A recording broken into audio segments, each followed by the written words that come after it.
The Vethari sent a formal invitation. That was the first thing that should have told me something was wrong. In 11 years of field work, I had received a lot of things across a lot of tables, verbal warnings, thrown objects. One memorable occasion where a Skethani pack caller spat something biological that took 3 days and a field-grade solvent to fully remove from my left boot. But I had never, not once, received a formal written invitation. Pressed fiber, folded in thirds. A wax impression on the outer fold that matched the crest above the entrance to the court of the first ascendant, which I had, until that morning, only seen from 300 meters through a ranging scope. I read it twice. Then I showed it to Sira Ment, who was technically my mission handler for the Vethori contact rotation, and therefore the person whose responsibility it was to tell me when something was a trap. She read it twice also. "It's polite," she said. "Very," I said. "They've used your full registered name, and your rank prefix, and your certification number from the Joint Survey Authority, which we have never published in any document we have shared with them." "Yes," I said. "So they have access to the JSA registry, or something that talks to it." She turned the invitation over. The back was blank except for a second pressed seal, smaller, in the lower right corner. A procedural mark, she said. It meant the document had been logged in their own record system before it was delivered, meaning they had a copy, meaning the meeting was official on their end before I even opened it. She handed it back to me. "You should go." "I know. You should also take every precaution available to you, understanding field protocol." "I know that too." She did not say the next part out loud, which was that the standing field precautions available to a solo scout on a non-combat assignment in a registered contact zone were not extensive. I knew that also. I had written part of the relevant section of the Joint Survey Authority Field Manual, specifically the subsection on unsolicited formal contact from hereditary aggressor species, which was mostly a list of things not to do, and a strongly worded recommendation to request backup before attending any meeting that had a wax seal on it. I requested backup. Command said the nearest available team was 4 days out and that I should use my judgment. I went the next morning.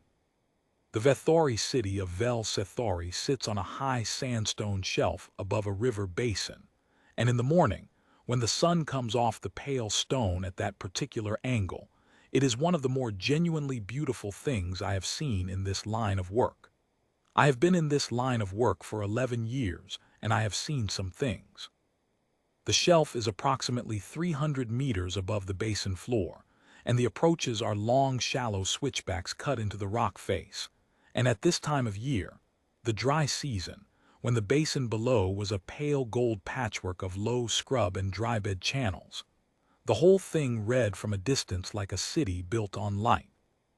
The Vethori were hereditary aggressors in the taxonomic sense, which is a precise term with a specific meaning, and I want to be clear that I am using it precisely. The JSA classification meant that their cultural and political structure was organized around cycles of territorial acquisition, and that they had a documented record of absorbing assets from contact species without completing a full exchange protocol. They were not, by temperament, violent in the way the Krath were violent or the Sethani were violent. The Vethori were methodical. They filed things. They recorded things. They had built a legal architecture around the taking of things and then moved through that architecture with the patience of something that has been building the same kind of structure for a very long time and has gotten extremely good at it. The JSA's contact brief on the Vethori ran to 47 pages, which is longer than the brief on most species, and about what you would expect for a hereditary aggressor classification. I had read it 3 times on the transit in and twice more during the first week in the field, paying particular attention to the sections on their administrative practice, their documentation hierarchy, and their historical pattern of what the brief called resource integration events. The brief used careful language throughout. the way institutional documents tend to when the plain language would be uncomfortable. What the careful language was describing, when you read it straight through, was a species that had expanded its holdings steadily over several centuries, by finding legal frameworks that other species hadn't thought to close and moving through them before the door could be shut. They were very good at it. That was the most important thing in the brief, in my reading. Not that they were aggressive, not that they were dangerous in a conventional sense, but that they were good, precise, thorough. The brief noted that in 14 documented contact events with other JSA member species, the Vethori had successfully completed a formal asset integration in 11 of them before the affected party had fully understood what was happening. I had been in the field approaches to Vel Sethori for 7 weeks before the invitation arrived. 3 weeks of passive observation from the ridge lines to the northwest, where I had good sightlines on the city's main approach roads and the patrol routes of their border monitors. I had mapped the relay geometry of the contact zone during that period, not because I was planning anything specific, but because knowing where the relay nodes were is standard procedure, and I do standard procedure even when there is no obvious reason to. The short-range beacon on my shoulder strap had a nominal range of 40 kilometers and a relay boost capability that, under good conditions, could push a signal through 2 relay hops. The nearest relay node to Vel Sethori was a JSA-maintained unit 31 kilometers northeast, positioned on a ridge with clear line of sight to both the city approach and the next node south.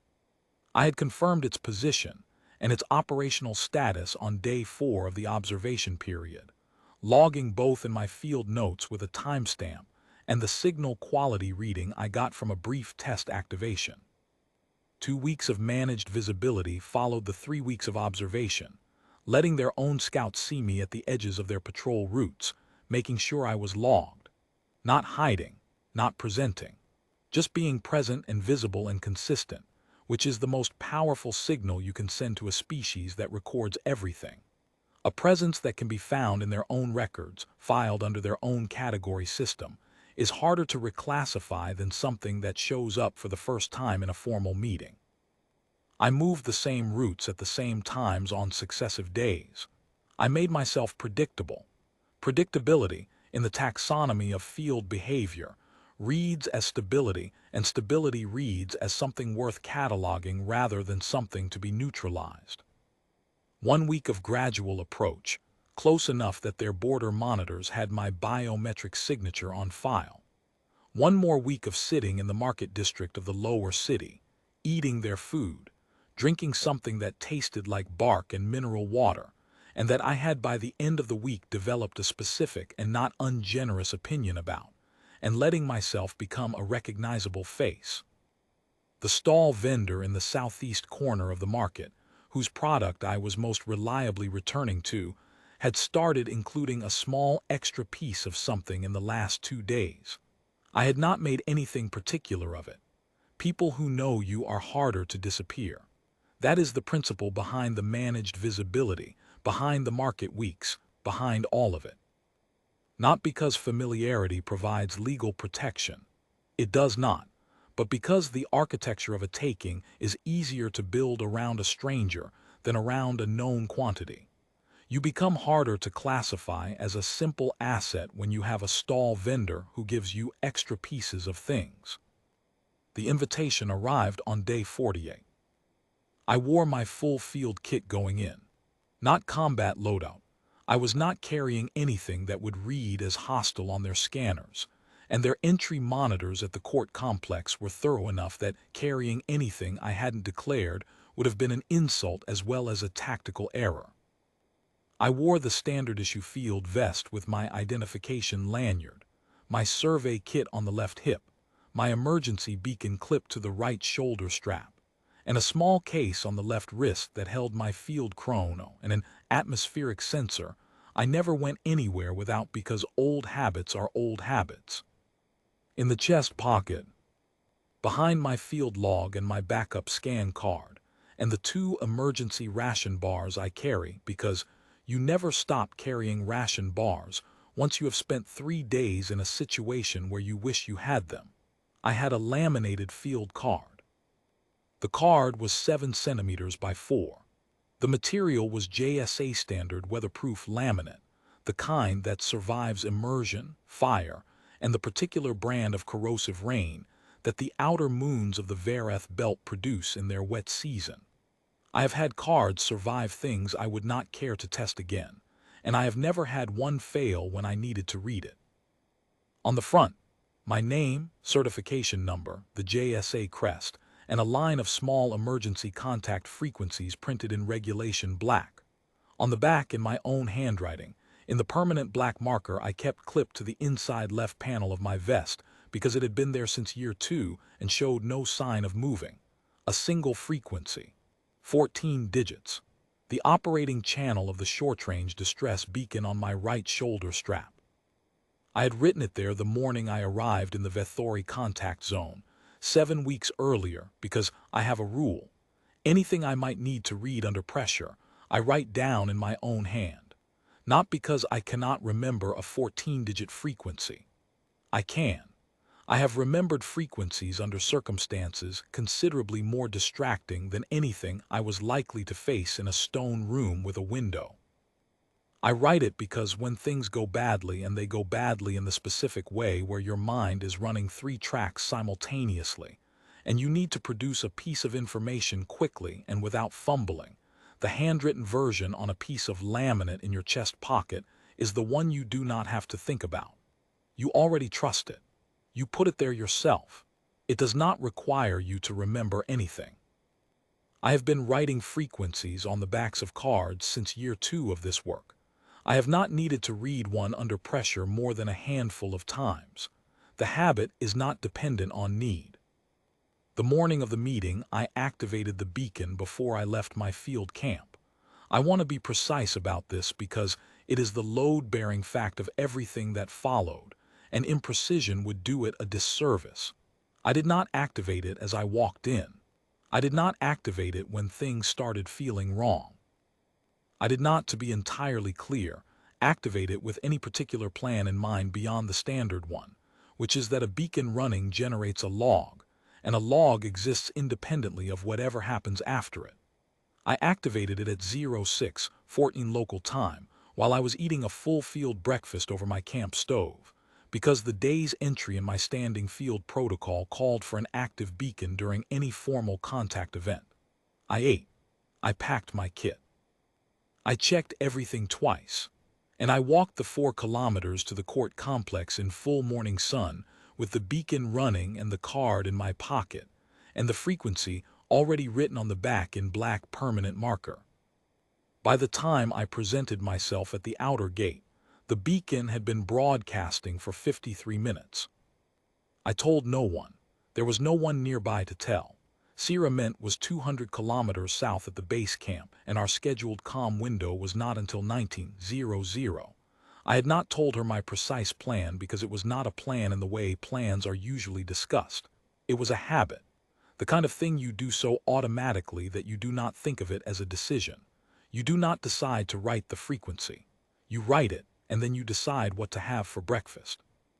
The Vethori who met me at the outer gate was a court functionary. I could tell by the color of the inlay on his vest, a specific band of ochre at the shoulder that the JSA brief identified as the sigil of the administrative court, and by the way he held the intake register, two-handed, slightly forward, which in their protocol meant a formal receiving posture rather than a working one. He had a name I will render as Sethavar, because the actual phonetic form requires a soft palate configuration. I have not managed to replicate despite 2 semesters of applied Vethori phonology in year 3.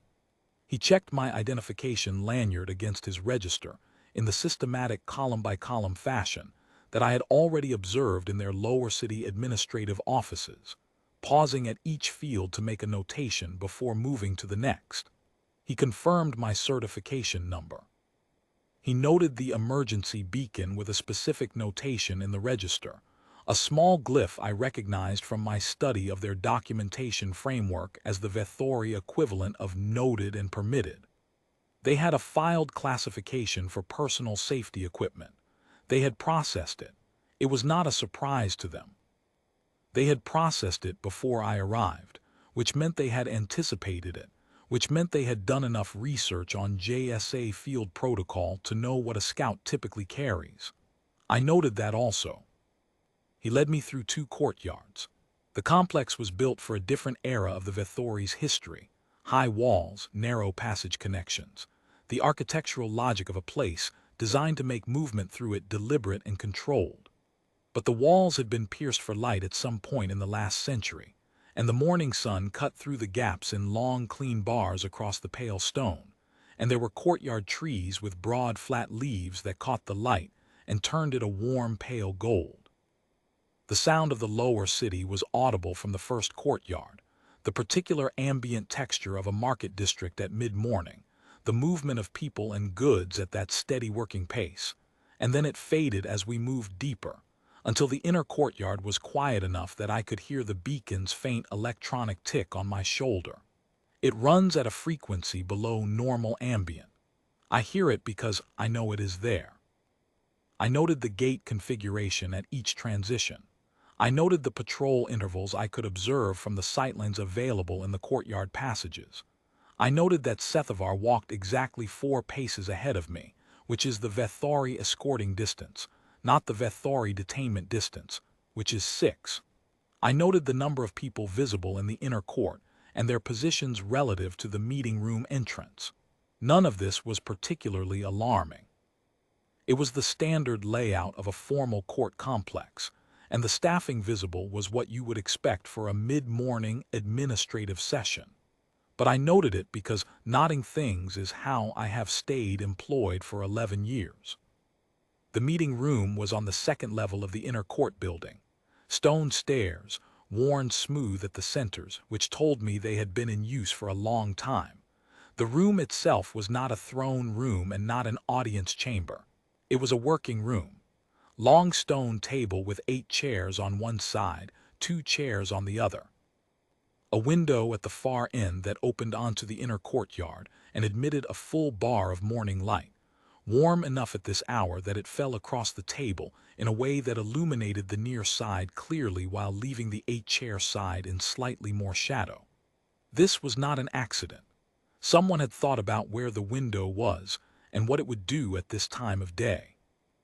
There was a water vessel on the table and 2 cups on my side of it, which was either hospitality or the appearance of hospitality, and which I accepted at face value, because there is no useful distinction between them when you are sitting down. There were 7 Vethori already seated when I came in. Sethavar took a chair at the far end of the 8 and opened his register. That left 1 empty chair on their side, which was filled approximately 90 seconds after I sat down by a younger Vethori who entered from a side door and settled into the remaining seat without ceremony. The one who spoke first was seated at the center of the 8. His name I will render as Verath Kal. In Vethori usage, the first component is a hereditary territorial designation, and the second is a given name. So he was a Kal of the Verath line, which the JSA records tagged as one of the 3 senior hereditary lineages of the First Ascendant Sitting Council, with documented holdings extending back approximately 12 generations, and a contact record that included 4 previous resource integration events with other species. He was older, not elderly, but a man well past the middle of his working life, with a quality of settled patience in his face that I associated with people who have conducted a great many negotiations and have long since stopped being interested in the kind of performance that people do at the beginning of negotiations. His hands were flat on the table. He was not performing. "You are Ren Callies," he said. His interlingua was careful and precisely accented, with the particular deliberateness of someone who learned a language formally and has practiced it until the formality is mostly gone. "I am," I said. "Scout Grade Examiner, Joint Survey Authority, certified to year 14 of the current survey cycle, operating under Supplemental Contact Charter in the Vel Sethori Approach Zone. Certification number JSA 7741 RC Field. He was reading from a document in front of him, but he was not reading the way someone reads when they are uncertain of the material. He was reading the way someone reads when they want you to know that they have the document and that the document is accurate. "That's correct," I said. "Please sit." I was already sitting, which he knew. It was not quite a redundancy. It was the formal Vethori opener for a proceeding, a signal that the session had officially begun. I nodded once to indicate I understood the protocol. The two chairs on my side of the table were arranged so that I would naturally take the one directly facing Varath Call, with the second chair to my left. No one was going to sit in the second chair. I understood the geometry. They wanted me in the center of their field of attention, with 8 faces visible to me and no one at my side. It was not an intimidating arrangement if you recognized it for what it was, which was a standard formation for a formal presentation. The kind designed to keep the receiving party focused forward. Varath Kal set both hands flat on the document and looked at me for a measured moment. It was the look of a man about to deliver a speech he has prepared and is satisfied with. Not a cruel look, not a triumphant one, professional. "The Court of the First Ascendant has identified a significant asset deficit in its current operational posture," he said. "The deficit concerns field intelligence. Specifically, the systematic analysis of boundary zone activity by non-Vethori contact species. The court has reviewed available options for addressing this deficit over the past 4 administrative cycles. The most efficient path, as determined by the Court's Assessment Council following a full documentary review, is the acquisition of a qualified field intelligence consultant on an open-ended retained basis." I let the sentence finish, and then I waited 3 more seconds before I said anything. 3 seconds is long enough to show that I heard it. It is not long enough to seem stunned by it.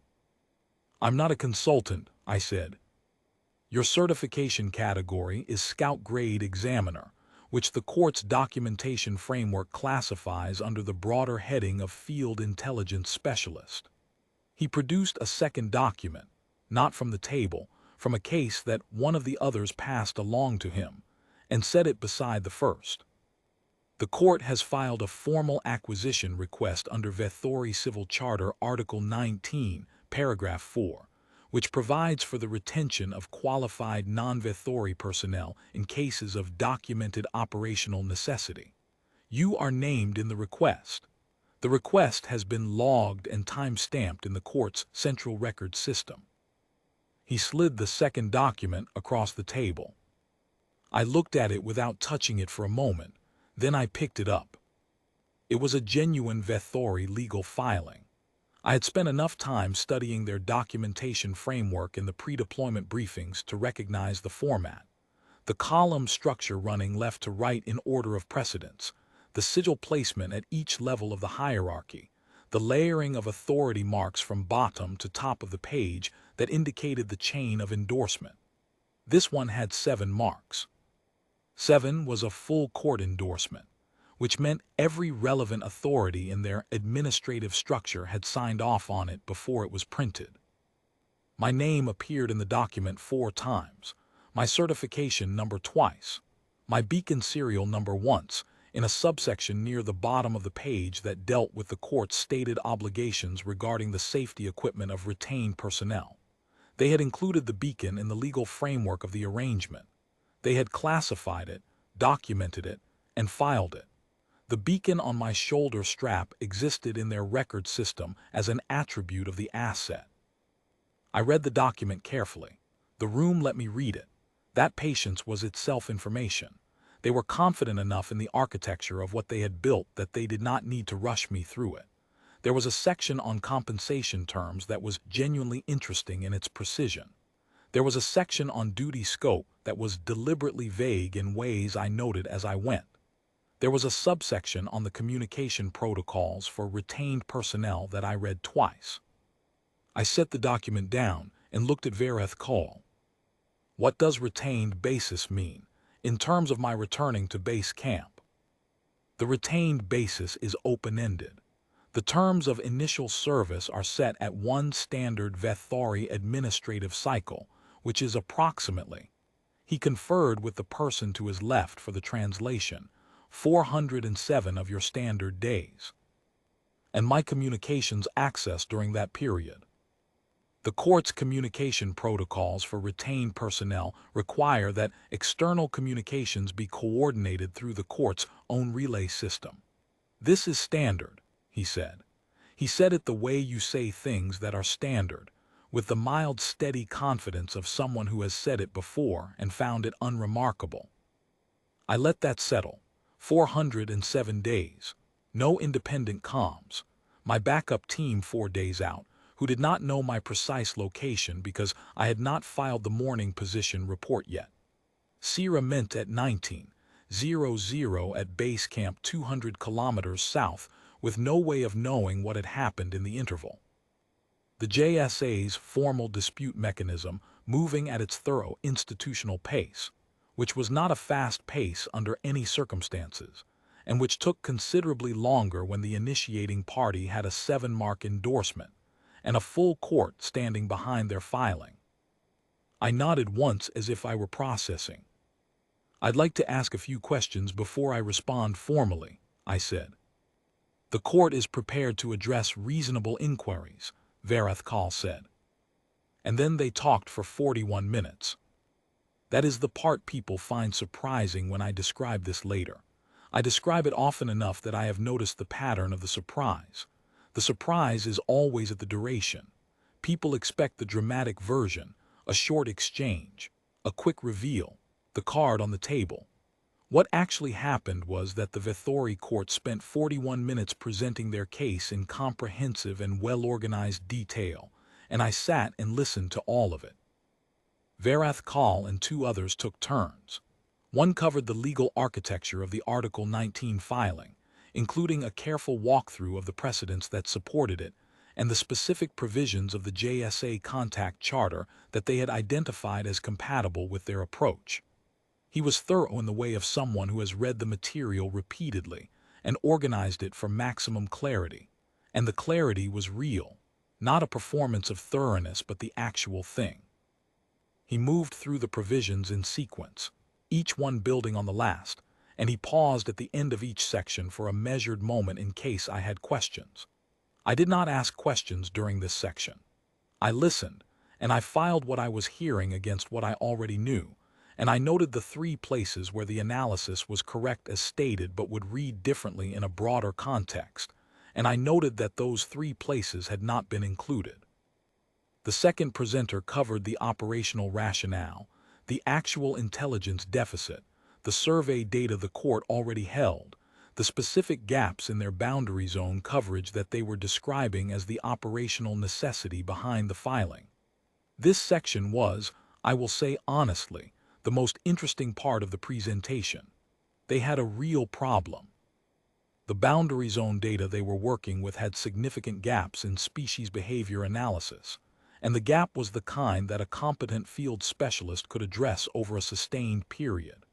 The person presenting it had clearly worked with the actual data rather than just the summary, and his description of the gaps was precise and accurate in the ways that matter, the specific survey quadrants, the contact event frequency, the behavioral variance they could not account for with what they had. If I had been a consultant evaluating an engagement, this section would have told me that the work was real and that the client understood what they needed. The thinking was not wrong. The problem with it was not the analysis. The problem with it was the method they had chosen to address it, and the method was the thing in the second document on the table, the one with 7 marks. The third section was the one they had put the most effort into. The mutual benefit framework was a structured argument for why the arrangement served my interests as well as theirs, and it had been developed in clear anticipation of objections. The responses to the obvious objections were well-reasoned. There were provisions of the JSA contact charter that did create a framework for retained service arrangements with registered contact species, and the Vethori had found those provisions, and built their filing around them with care. They had done the same quality of homework on the JSA charter that they had done on me.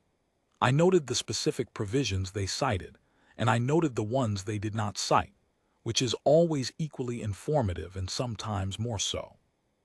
The 407-day term appeared in this section as a positive feature rather than a constraint, framed in terms of the professional development value of sustained field engagement with a single contact partner. The communication protocol restrictions were mentioned briefly in a subpoint and framed as a coordination convenience. I noted the framing and let it pass. I sat and I listened without interrupting except to ask 2 or 3 questions that were genuine.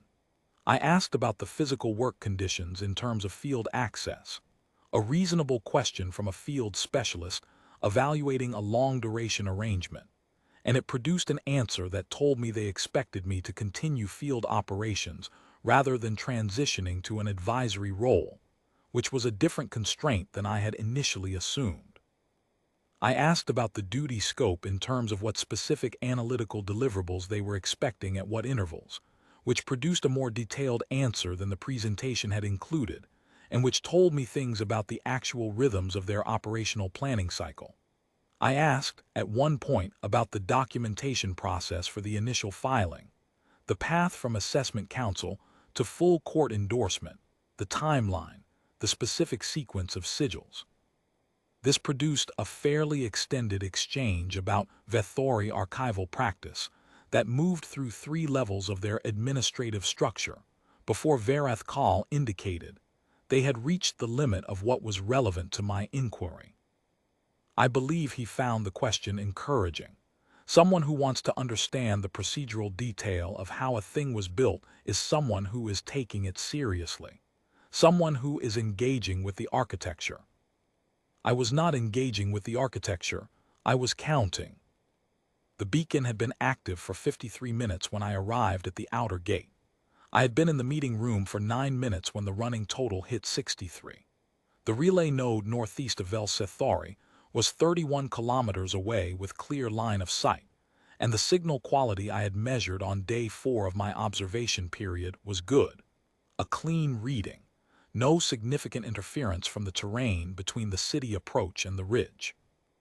A short-range distress beacon activating in range of a JSA relay node generates an automatic alert in the nearest hub.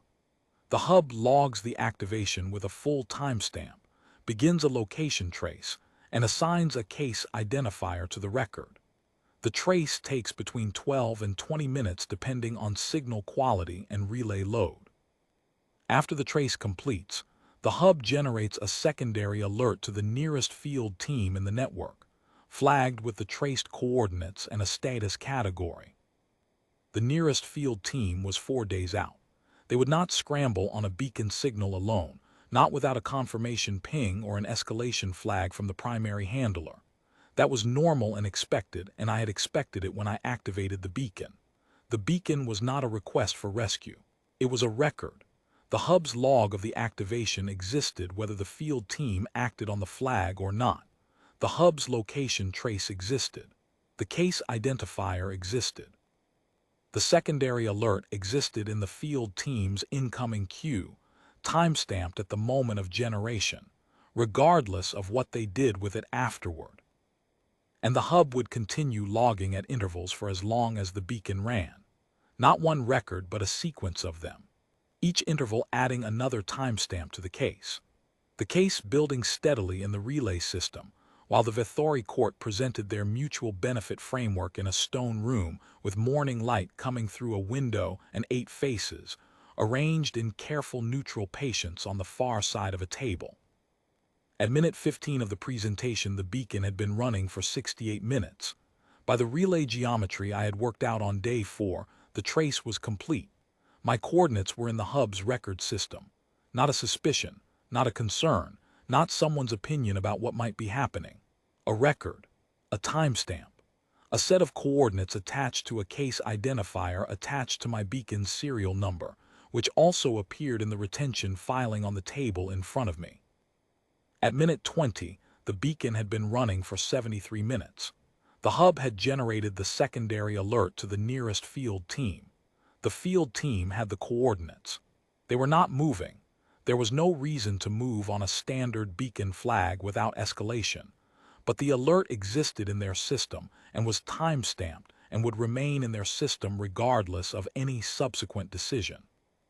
At minute 25, a thought occurred to me that I had not had before, which was that the Vethori's notation at the gate, their noted and permitted glyph for the beacon, was itself now a record in their own system connecting the retention filing to the beacon's operational status at the time of my arrival. They had filed the beacon as an attribute of the asset. The asset's beacon was running. The running was logged in the relay system. The relay log predated the meeting. The court's own gate notation connected the retention filing to the operational beacon, and the operational beacon connected the retention filing to the relay log. They had, with great thoroughness, documented their own complication. At minute 40, when the third presenter concluded the mutual benefit section, and Varath Kal thanked his colleagues and settled his hands on the table and looked at me with the settled patience of a man who has just completed a presentation he is satisfied with. The beacon had been running for 93 minutes. The relay log had 93 minutes in it. The hub had my coordinates in it. The secondary alert had been in the field team system for approximately 23 minutes. Whatever the field team had done with the flag, whether they had escalated it, whether they had noted it as a hold-in monitor, whether they had done nothing beyond logging receipt, the record of their receipt existed and was outside the reach of anything the Vethori court could file against it. Varath Kal said, "The court is prepared to receive your formal response." I looked at him for a moment, not to generate drama, because I wanted to be certain I had the geometry right before I moved. Then I reached into the chest pocket of my field vest, behind the field log and the backup scan card and the 2 ration bars, and I took out the laminated field card. It is a small thing, 7 by 4 centimeters. You could hold it between 2 fingers and barely feel its weight. I set it on the table in front of me with the printed side facing up. Name, certification number, the JSA crest, the regulation emergency, contact frequencies in neat black type. Then I turned it over. On the back, 14 digits in black permanent marker, in my handwriting, which is not elegant but is very legible. The operating frequency of the short-range distress beacon on my right shoulder strap. I slid the card across the table. Varath Kal looked at it without picking it up. The person to his left leaned in slightly, read the frequency, and held very still. The one to his right was more controlled, but I saw the specific tension appear in his jaw and then be carefully suppressed. "This is the operating frequency of your emergency beacon," Varath Kal said. "It is," I said. "Your beacon is currently active." "It has been active since 06:14 this morning," I said. "Before I arrived. That's..." I checked the chrono on my left wrist, the plain readable face that I wore on the inside because that is where it stays out of the way during field work, 1 hour and 49 minutes. The room was very quiet in the specific way rooms get quiet when the people in them are doing rapid calculations. "The beacon signal has been in range of a JSA relay node since I entered the city approach," I said. "The node northeast of Vel Sethori, 31 kilometers, clear line of sight from the ridge. The first automatic alert would have generated approximately, well..." I measured the signal quality to that node on day 4 of my observation period, so I can be specific, somewhere around 0631. The trace would have completed by 0648. The nearest field team had my coordinates by 0700 at the outside. Your invitation listed in 0830 meeting time. I arrived at 0832. I paused to let that sequence settle. The relay system doesn't generate opinions. It generates records. Varath Kal had not moved. His hands were still flat on the table. The morning light was coming through the window at its clean low angle, and it was catching the edge of the laminated card, and throwing a thin line of brightness across the stone between us. The person to his left spoke quietly and briefly in Vethori. I caught the procedural irregularity term, and one other word I recognized as the Vethori term for a filing complication, specifically the kind that arises when a filed action creates a record linkage that was not anticipated in the original filing. It is a distinct term from the one for an error. An error can be corrected. A record linkage can only be documented. You understood what this meeting was before you arrived, Verath Kahl said. It was not quite a question and not quite an accusation. It was the statement of a man recalibrating. I had a reasonable read on the shape of it, I said. And you activated the beacon before you came. Standard field protocol for a formal contact meeting with an unescorted approach. I file a contact report before any formal engagement. The beacon is part of the filing package. The frequency on the card is the one I log in the report. Every word of this was true. I had filed the contact report at 06:10 before I activated the beacon. The report was in Sierra Mint's incoming queue. The beacon serial number appears in the court's retention filing, he said. It does, I said. I noticed that. He looked at the card for a long moment. Not at me. At the card. At the 14 digits in black permanent marker in my handwriting, already a record in a system that neither of us controlled and that had been building its log for 1 hour and 49 minutes without anyone asking it to. What you are describing, he said carefully, is a situation in which the court's retention filing, logged in our own system under full 7-mark endorsement, has been cross-referenced with a JSA operational record. Prior to any response on your part, prior to any action on the court's part beyond the presentation of the filing. That's accurate, I said. The cross-reference is automatic. The relay system doesn't wait for instructions, I said. That's the design. Distress signals are not supposed to require a decision before they become records. Another silence. The younger Vethori, who had come in from the side door after I sat down, had not spoken once during the presentation and had not spoken now. But he was looking at the card with an expression I had seen before, on different faces in different rooms, which was the expression of someone encountering a thing they recognize and had not expected to see here. The person to Verath Kahl's right spoke quietly. I caught most of it this time. He was not using the equipment term for the beacon. He was using the documentation term. He was classifying my shoulder strap beacon not as safety equipment, not as the thing the court had noted and permitted at the gate with their procedural glyph, but as a filed document, a time-stamped record, an artifact in the relay system's archive. The reclassification was precise and I thought correct. The beacon had been safety equipment when I activated it. It had become a document the moment the relay log began. Verath Kahl looked at me for a long time without speaking. His hands were still flat on the table. I did not try to fill the silence. The silence was doing useful work and I let it. The retention filing is not void, he said finally. He said this precisely, with no defensiveness in it. It was a statement of their legal position and it was accurate. I understand that, I said. The court does not withdraw a filed action on the basis of procedural complexity. I didn't ask you to, I said. He looked at me, and then something shifted in his expression, not much, not dramatically. A small recalibration, the specific expression of a man who has been assessing the situation across the table and has just updated one of his assessments. Not a large update, but a real one. What, he said, do you propose? I had thought about this on the walk-in. Not for the first time. I had been thinking about the range of possible outcomes since the morning the invitation arrived, in the specific methodical way you think about problems that have stakes attached.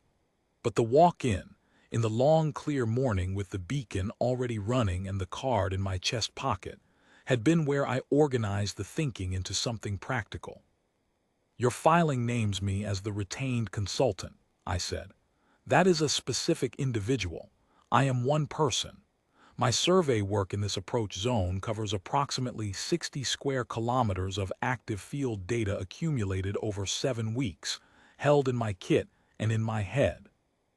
I also have 11 years of JSA contact zone methodology, which is not filed anywhere useful to you and cannot be transferred to your operational record through a single retained individual on a single assignment cycle. I let that sit for a moment. The court's stated operational requirement is systematic analysis of boundary zone contact species. That is a long cycle problem. I am, at best, a short cycle solution to a portion of it, and I am a solution that comes with a relay log that is currently 80 minutes deep and growing. Varath Kaul did not say anything. He was listening in the way of someone who has stopped presenting and started evaluating. The JSA has a formal contact partnership mechanism, I said. It takes considerably longer to establish than an Article 19 retention filing. It requires reciprocal documentation from both parties, a genuine exchange, not an acquisition. It involves a contact review panel, which adds time, but it produces a relationship rather than an acquisition, and a relationship has longer value than a single consultant on a 400-day cycle. And it does not generate the kind of relay system records that need to be explained. I left out the rest of the arithmetic, that a contact partnership inquiry from the JSA, if I filed it, would put the Vethori in the record system as a participant in a cooperative process, rather than as the initiating party in an unresolved retention action.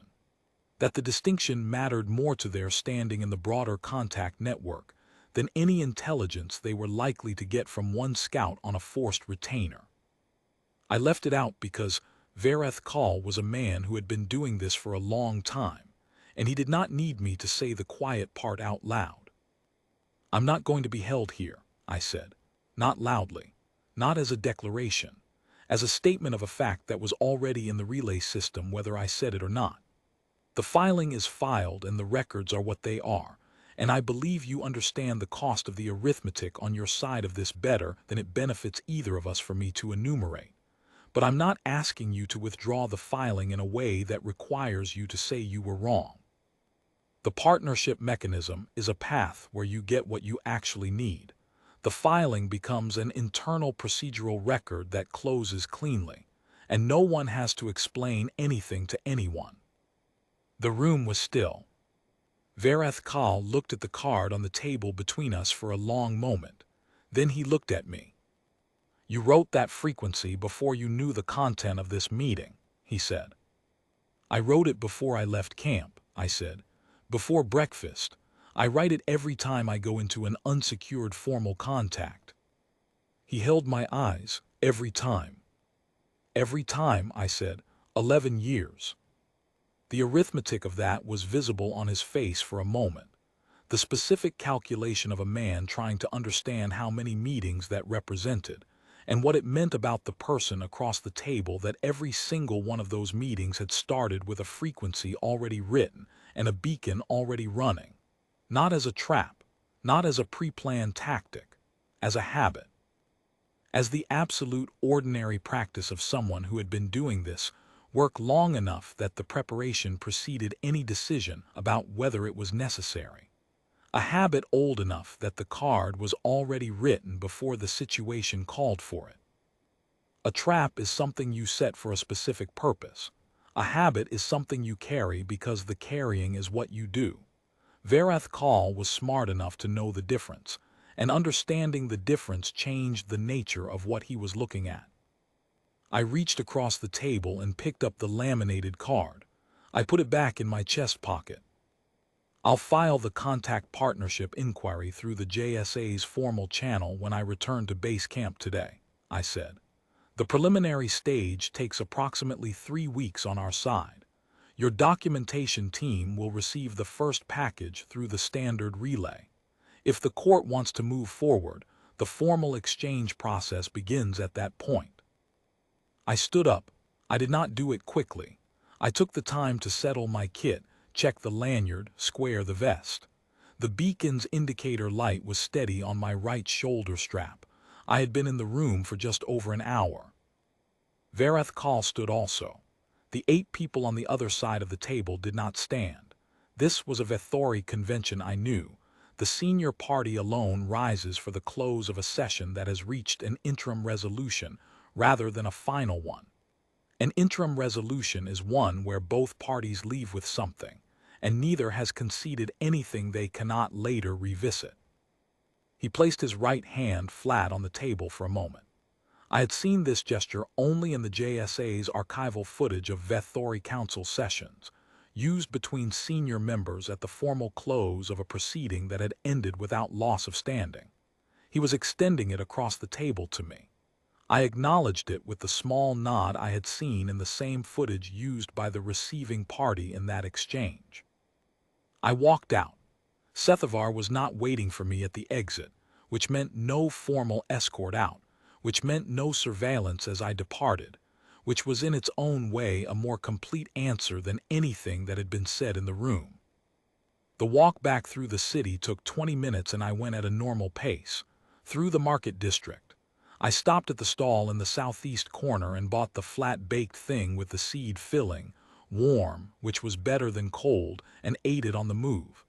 The vendor gave me the extra piece without being asked. I took it and kept walking.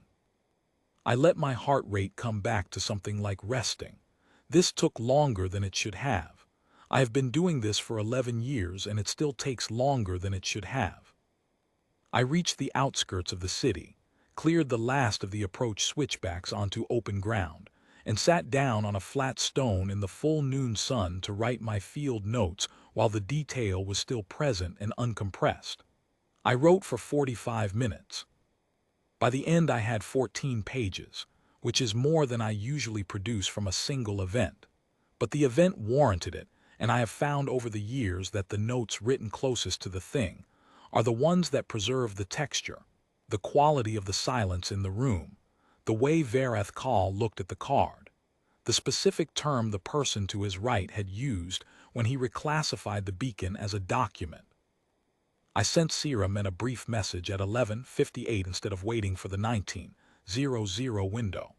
The contact report was already in her queue from before I had left camp. She would be looking at it by now and wondering, because that is Siram meant. She reads the incoming queue immediately on waking, and she had been awake since at least 05:00, and the report had been sitting there for most of the morning. The message was 9 words. Meeting concluded, returning to base camp, filing inquiry on arrival. She wrote back in 4, how did it go? I thought about how to summarize a room full of careful people, encountering the specific problem of a record that predated their filing by an hour and 49 minutes. I thought about the card on the table and the 14 digits, and what it looked like to a hereditary aggressor species that built everything on documentation to see a handwritten frequency on the back of a piece of laminate, and understand that it had been written before breakfast. I wrote the card was enough. She did not reply to that, which is the way Sira meant responds to things she has understood. I reached base camp at 14:35, ate a full meal, a real one, 2 ration blocks and a hot brew from the camp stove, debriefed my kit, and wrote the formal contact report in full. 14 pages, same as the field notes, because the field notes were a starting point, and the formal report needed the precision that a formal record requires. I cross-referenced the beacon activation log, which I pulled from my shoulder strap unit's internal memory as supporting documentation. The activation timestamp was 06/14/08. The log showed continuous operation until I had turned it off on open ground at 10:32:47. 4 hours, 18 minutes, 39 seconds of uninterrupted broadcast. I included the full log as an appendix. Then I drafted the preliminary contact partnership inquiry, the opening document in the formal JSA mechanism, 6 pages, carefully worded, with specific language in the reciprocal documentation section that acknowledged the court's existing operational requirements without referencing the Article 19 filing directly. There are ways to write documents so that both sides can proceed from a clean ledger, and after 11 years I have gotten competent at most of them. I am not a diplomat, but I have been in enough rooms to know that the best outcome of a day like this one is a path forward that neither side has to explain. I slept 10 hours and woke in good order. 3 weeks later, the first JSA partnership package went out through the formal relay. The Vethori documentation team acknowledged receipt on a Tuesday, with a procedural notation indicating that the package had been logged against an existing internal record and classified as a procedural development rather than a new action. They had found a way to connect their Article 19 filing to the partnership inquiry as a sequence rather than a conflict, a story in which the court's operational requirement had progressed through stages toward resolution, with the filing as Stage 1 and the partnership inquiry as Stage 2. It was not inaccurate. It was the Vethori version of a clean ledger. Of course they had built it. They were the Vethori. They did not discard records. They filed the outcome. The partnership review took 14 months. I was not the lead on it. I was back in field rotation in a different approach zone by month 2, writing frequencies on the backs of cards before every formal contact event, eating whatever the local markets had that was worth eating and letting myself become a recognizable face in places I expected to need to move through calmly. I heard later, through the interagency channel, that the first joint field intelligence exchange session under the partnership went well, that the Vethori had sent a team of 4, thorough and well-prepared, and carrying their own documentation of every item on the session agenda, and that the JSA team had found the exchange genuinely useful. Both sides had, apparently, brought more than they initially intended to share. That is usually a good sign.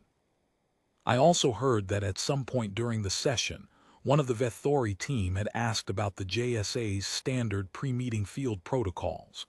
What a scout carries. What gets activated before an unsecured formal contact? Standard questions from a team that was now in a cooperative relationship with the people they were asking about and wanted to understand them better. I was told the JSA team lead had pulled out a laminated field card and showed them the back. I do not know if that is precisely true. The interagency channel is not the most reliable medium for precise detail, and the story may have been improved in the retelling. But it sounds like the kind of thing that happens in those sessions. And if it did happen, the expression on the Vethori team member's face when they looked at the 14 handwritten digits would have been the one I remember from a stone room with morning light coming through the window.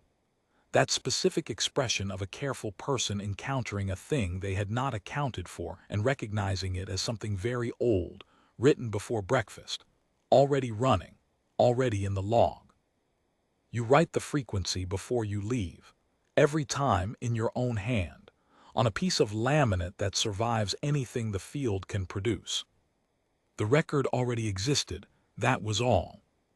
That was enough.